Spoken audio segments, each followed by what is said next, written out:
So into the 3rd of July. It's 4:20 in the morning. There's no first light here at 4:20 in the morning. It's still really, really dark.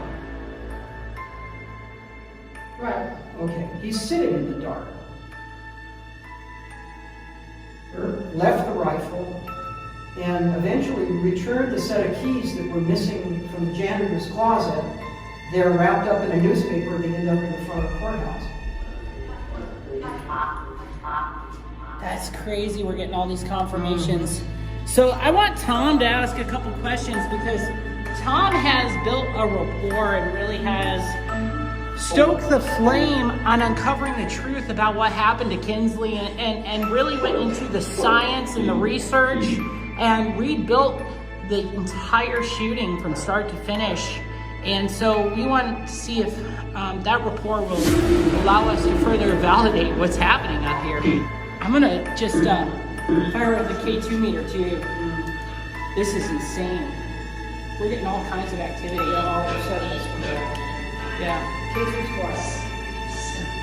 If you're here with us, can you come change this light on this K2 meter to red? Can you come take the energy out of that device for us?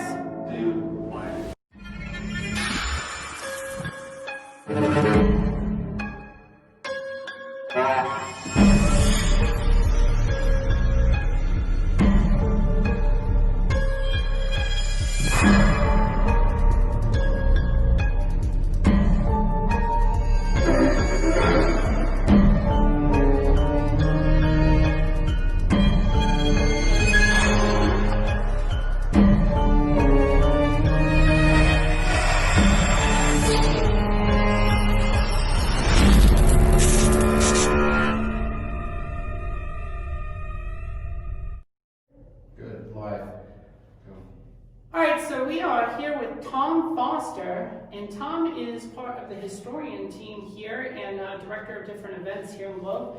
So Tom wanted to come in and give us an interview and tell us a little bit about the Gila County Jail and more specifically about Kingsley Olds, which is one of his favorite people to study. Welcome, Tom. Appreciate you coming. Thank you, Jennifer. Now, with Kingsley, interesting case. It's late June, and it's 1911. And of course the jail here is new. And there was a rancher miner that was partners with Kingsley Olds, Wesley Goswick. And there was some equipment that needed to be delivered to Horseshoe Bend. It's about 21, 25 miles from here. It's still a rough road to try to even get out there on the Salt River. And so Wesley has 2 young daughters, Myrtle and Lulu. And it's hot, and they want to go swimming in the Salt River. And so Kingsley, a trusted friend and associate, okay, well they're taking the wagon with this equipment, and the girls, please Dad, can we go? Can we go? Well, yeah, okay. So Kingsley grabs a shotgun and puts a pocket full of shells ready to go, and they go out to Horseshoe Bend. Well, it's getting dark. The girls don't come back. Nobody comes back. They go out looking. I think this is around the 24th of June. It's towards the end of June. And they find a blanket at Horseshoe Bend, partially eaten lunch. They find a shotgun, blood all over the rocks in the hills. So they find Kingsley several miles away.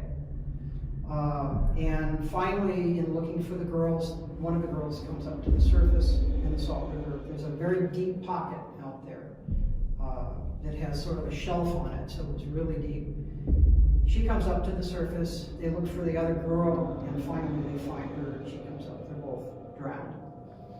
So they find Kingsley several miles away, and he has a shotgun blast, a wound to his face. So part of his jaw's blown off, part of his tongue's gone, he can't talk, he's delirious, and he talks about coming back.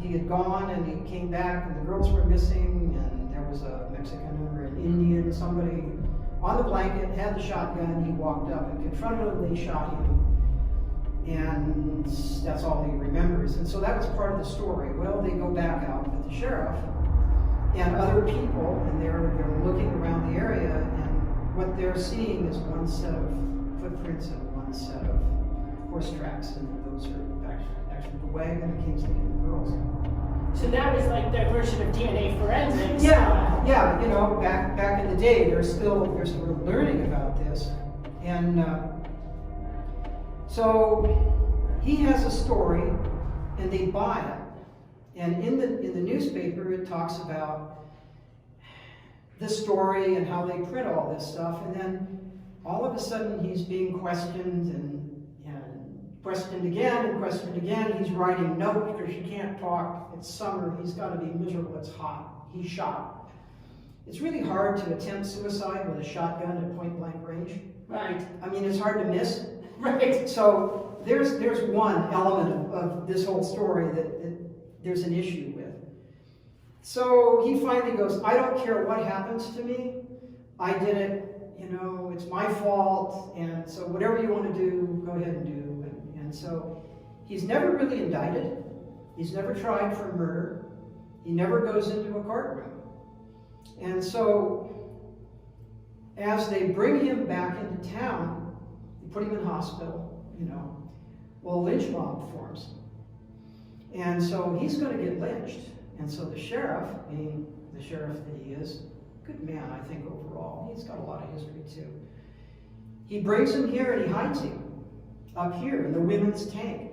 Nobody can get to him. There's no way for them to get to the windows and, you know, everything else. And so there's what, 6 sets of bars between us and the front door? Yeah. So here he is. They put him on a cot. They have a nurse out in the hallway out here. She puts one light in the cell so she can look in to see what's going on. And so he's safe. And the coroner's inquest, she is giving him morphine, okay, for the pain, and he's writing notes.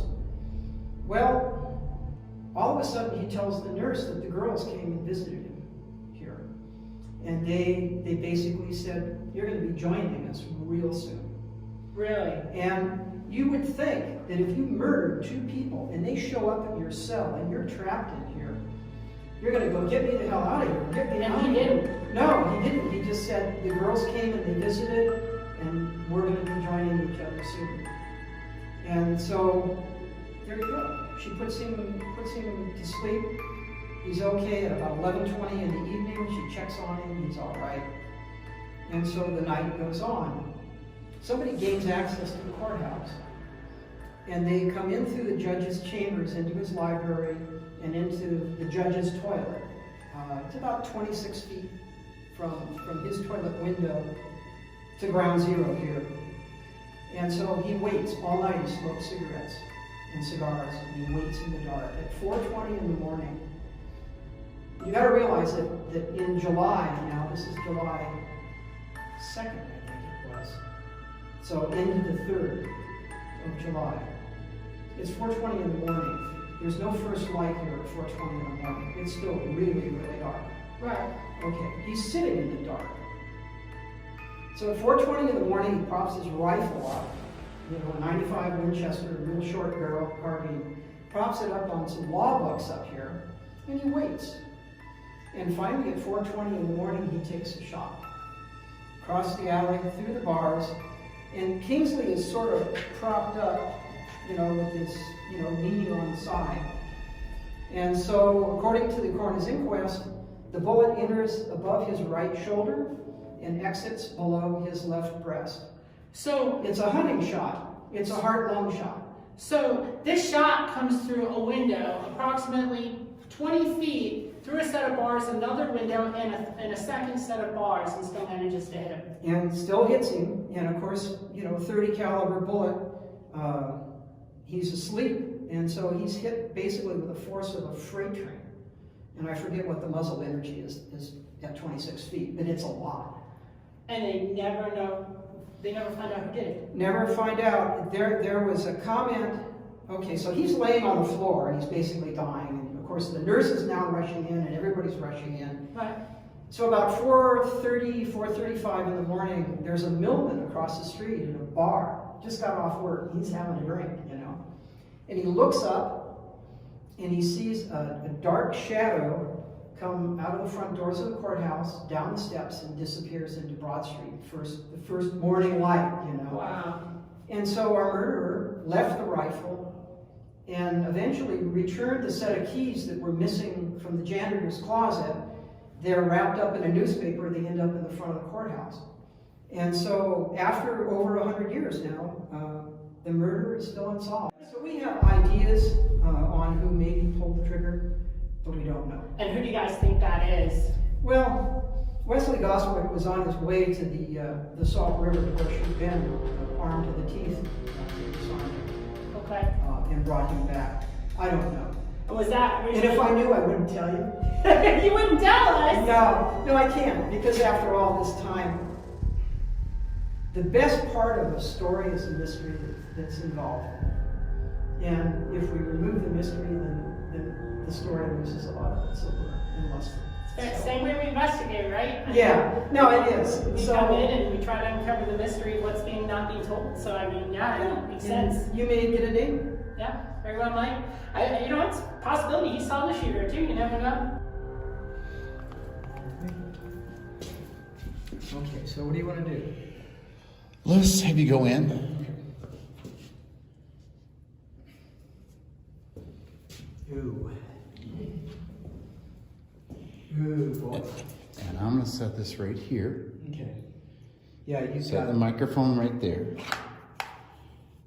I'm going to set one of these here. Yeah, there's a lot of energy in here. Wow. Tremendous amount of energy in here right now. It's already red. Yeah. No, I feel it there I walked in. Got Tom here with a replica of the actual rifle that they sat waiting. What kind of rifle is that? It's an 1895 Winchester in 30-40 caliber. This was a lever action rifle done by Winchester.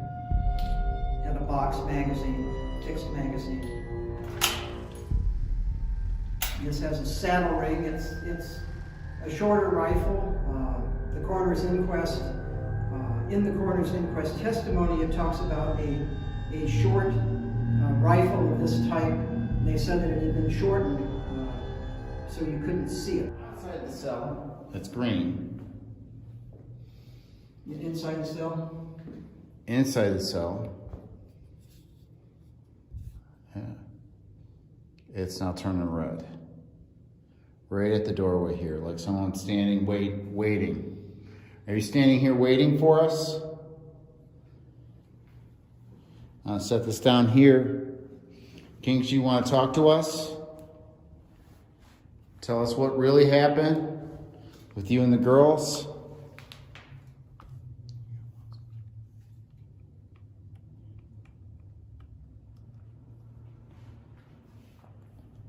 I'm turning my Ovilus on.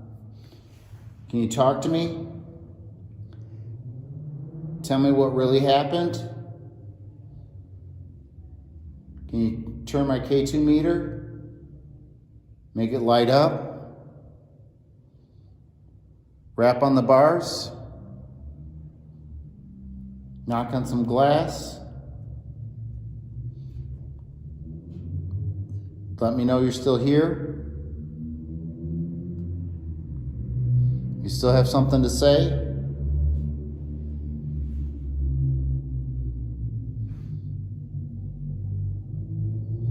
Inmate, I'm talking to you. I just came up with the word distant. Are you far away now? Are you in a better place? Are you on a different floor? Are you out of your cell?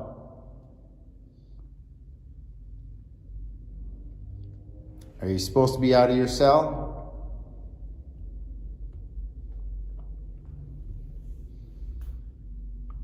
You're not getting. If I need to, I'm going to send Jen in here.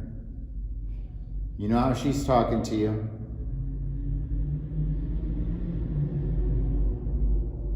You don't seem to have a lot to say to me. Can we talk? Does he need to cock that rifle again? What happens if he cocks that rifle again?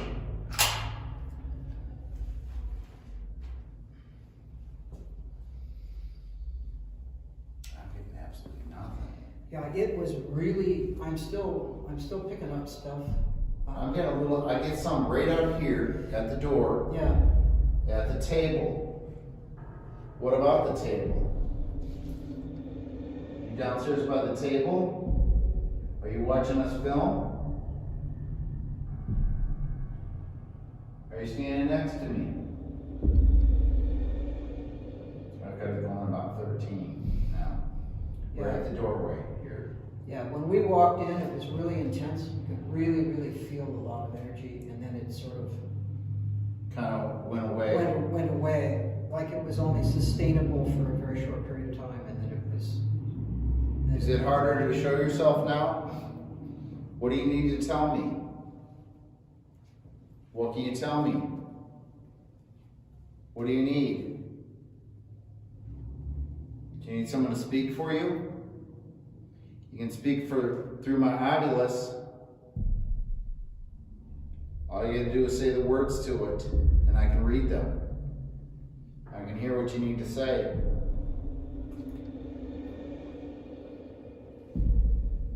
Ton of readings out here. I'm gonna head back downstairs. Does she need to get some bullets in that gun? You don't seem to be hearing us.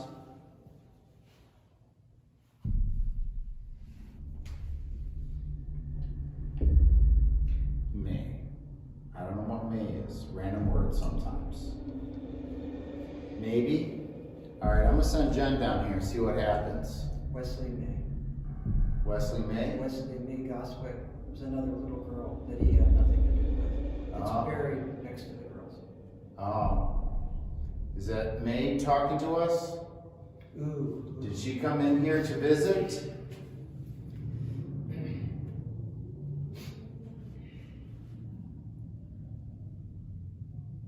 May here? Are you in the room now? Do you want to talk?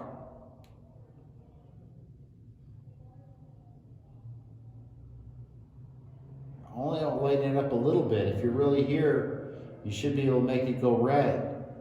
Make it turn all the way red. We're going to be here all night.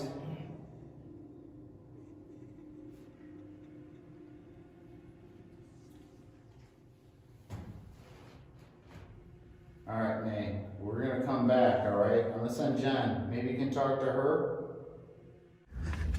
All right, y'all. So, following Stephen and Tom's investigation in Kinsley's cell with the rifle, we are headed back upstairs now with the necrophonics and bullets.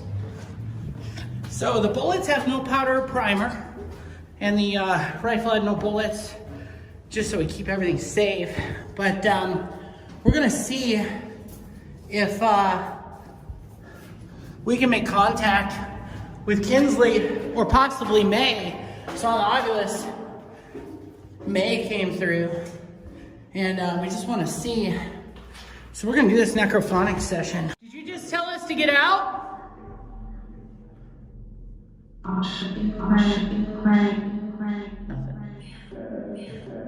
Yep. Kinsley, are you telling us to get out of your cell? It just said killed. Yeah. Twice. Kinsley, were you killed here?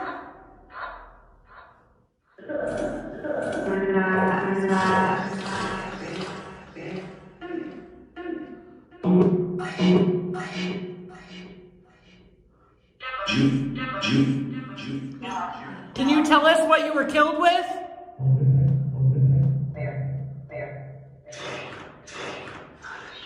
Gun. Did you catch that? Sorry or hurry? Did you just say gun? Gun. So it just said gun twice, guys. Just confirmed what we said. So I'm gonna set this down and we're gonna pull out the bullets and see.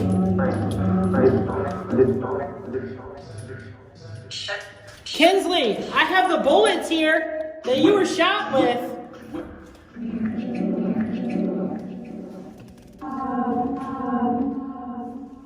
Can you tell us? Can you tell us if this is the bullet that shot you?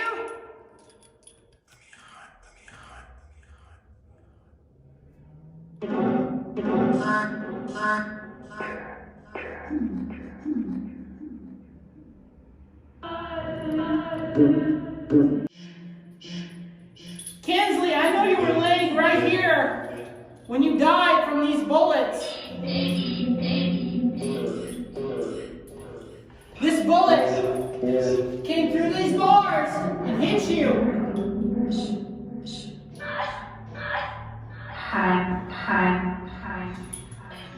Is May here? How about the girls that visited Kinsley? Are they here?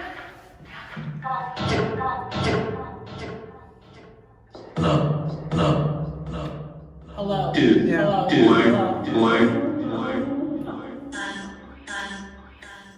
Girls, are you here? Yeah. Mm-hmm. Yeah. Did you hear that? Mm-hmm. That I heard. Can you tell us your name? May. Did you get May? Did you hear that? Mm-hmm. May. Hey, May. Can you tell me? Can you tell me your first name?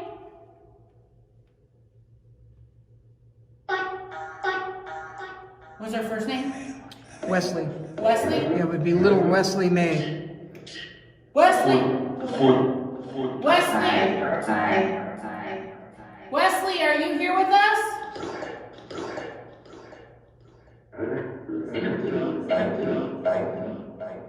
Okay, guys, I want to talk to one spirit at a time. Wesley, are you here with us?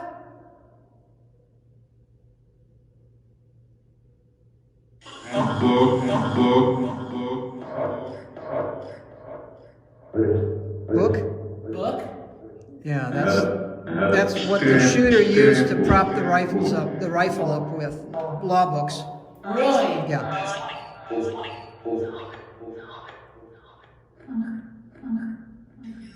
Is the mysterious shooter here?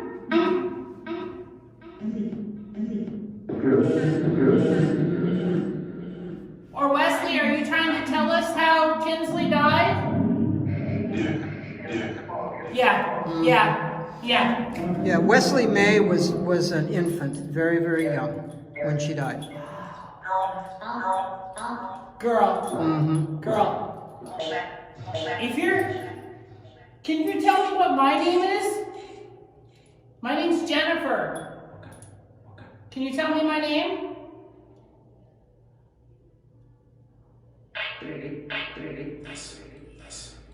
Wesley. Did you hear that? I thought I did, yeah.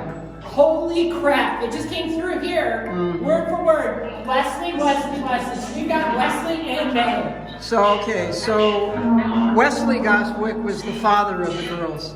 Okay. Wesley, are you here with us?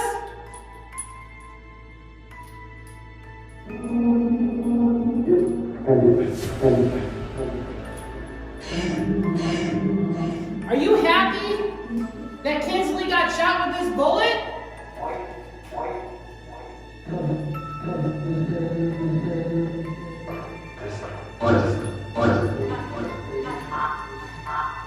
That's crazy. We're getting all these confirmations. So I want Tom to ask a couple questions because Tom has built a rapport and really has stoked the flame on uncovering the truth about what happened to Kinsley and really went into the science and the research and rebuilt the entire shooting from start to finish. And so we want to see if that rapport will allow us to further validate what's happening up here. Oh, did you hear that? Kinsley. Yeah. Just came through 3 times. That's crazy. Ooh, yeah.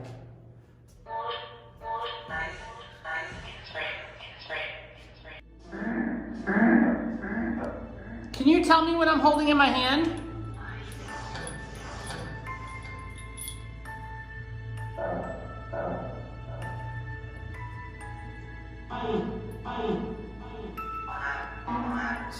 Bullet, bullet, bullet. Did you hear that? Please tell me you heard that. Yeah. So you have the cartridges and the bullet. Yeah. Yeah. Again. Again, bullet, bullet, bullet. That's crazy, guys. I am literally holding the bullets and cartridges in my hand.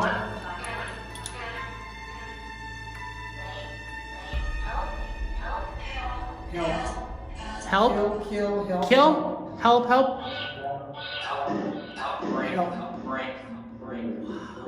Kinsley, are you here with us right now? Do you need help?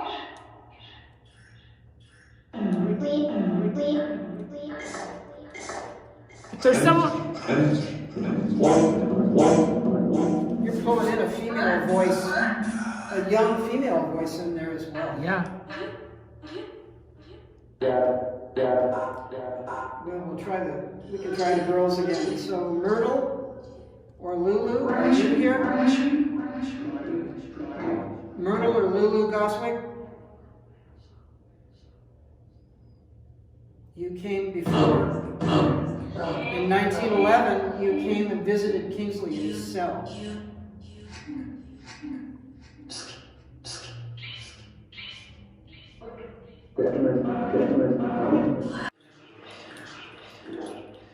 What do you think, Tom? Lots of voices. Every so often there's a word, but most of it is not. It's not. We just can't. I feel like at first it was all intelligent responses. Yeah. And now we're getting nothing. It's like it was here and then it left again. Like you said, it comes and it goes. Yeah, it's transient. The energy is transient. Yeah. Yeah, it's coming and going. Do you want us to stay?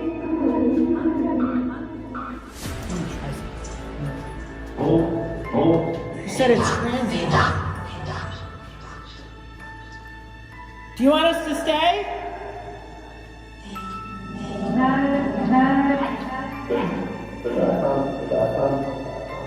Bye, Tom. Bye, Tom. Yeah, Bye, Tom. I heard that. Did you catch that?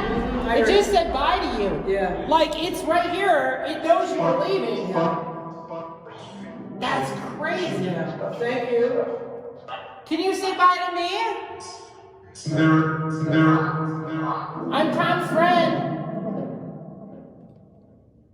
You can ask him. He'll tell you I'm his friend. Yep, it's true. She is.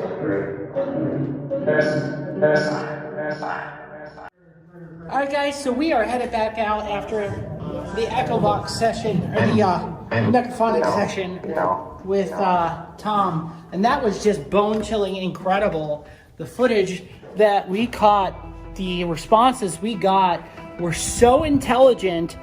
I mean, it was insane. The touch of our innocence is faded. No answers for questions we keep evading.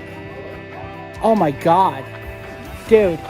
So we're like, is May here with us? And it's like, yes, yes, yes. And then it's like, well, what's the first name? Wesley. Swear to God.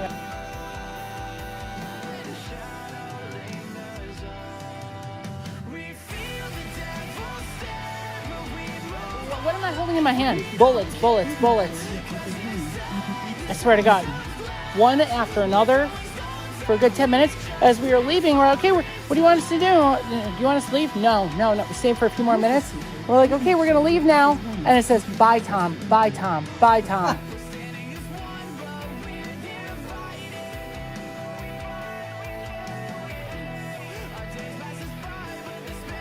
Swear to God. Yeah, you heard.